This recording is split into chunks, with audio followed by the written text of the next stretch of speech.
Hey YouTube fans, Mike Palumbo. I'm back with another great video on my Culinary Council series, but today I'm going to teach you how to make the perfect vodka martini. I mean, absolutely incredible vodka martini.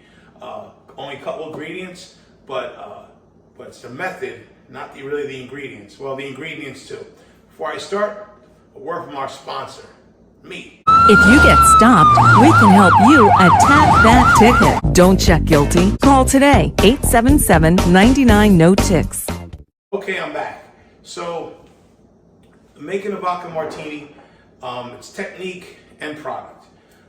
You need, and of course, you could also do this with gin. Gin was actually the classic martini. I like vodka martinis. Sometimes in the summer, I like a gin martini. But it's only got a couple of ingredients, and you want to make sure they're high quality. So what you want first is a high quality vodka. I'm not a spokesperson for them, but Tito's vodka is the way to go. It's made in the United States. It's made in Texas. It's triple distilled. It's a relatively new vodka on the market. It's won tons of competitions, and you always want to use a high quality vodka whenever you're not using a vodka in a mix. You don't want to use Pop-Off or something that's $9 a liter, but not for a vodka martini. You need vermouth. Now, all vermouth really is extraordinarily dry white wine. You wouldn't want to drink it, but it's used, to mix cocktails. You need olives. To me, the olive makes it, and I'm using here blue cheese stuffed olives. You need a martini glass, and you need a shaker. Right here, I got a shaker. Now, as you can see, I got this martini glass is filled with ice water.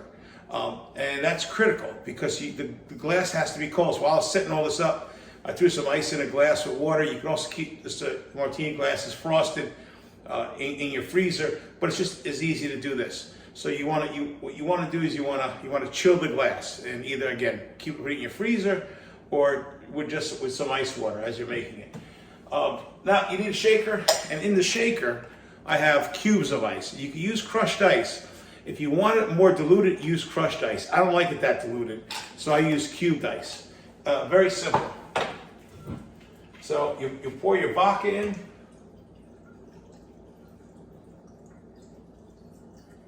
Oh yeah, that's good enough. And vermouth. Very little vermouth. I mean, if you want, you don't want it too much of a vermouthy flavor. You just want that dryness. It looks like a little splash of vermouth.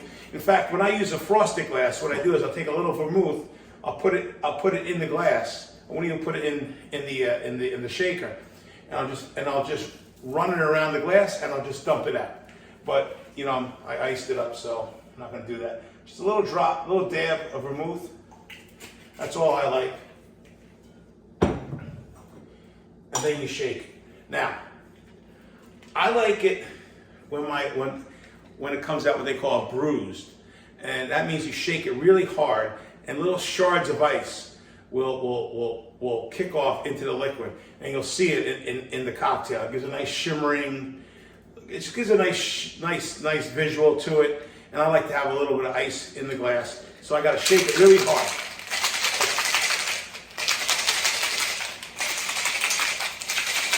Want to shake it so that those shards of ice break off. And if you use crushed ice, it's not going to come out bruised because it's going to just dilute too much. Okay, and that's it. You give it a couple shakes. You pour out the ice water. And that's it. You pour it in.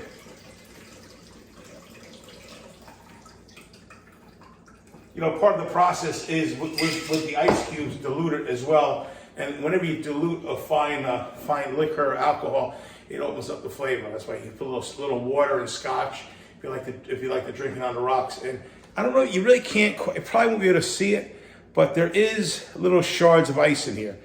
And you garnish it. I mean, this is my favorite. I mean, this is what makes the cocktail.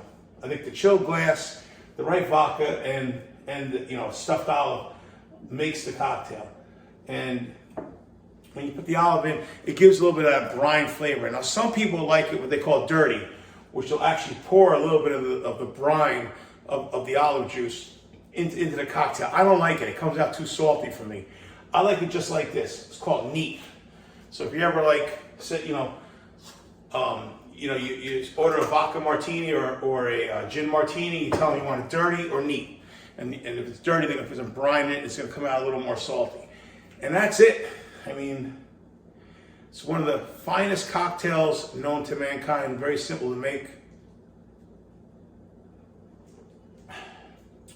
Really gets you in the right mood. Okay, well that's it for this very short, brief presentation on how to make a vodka martini. Mike Palumbo, your culinary counsel, and thanks for watching.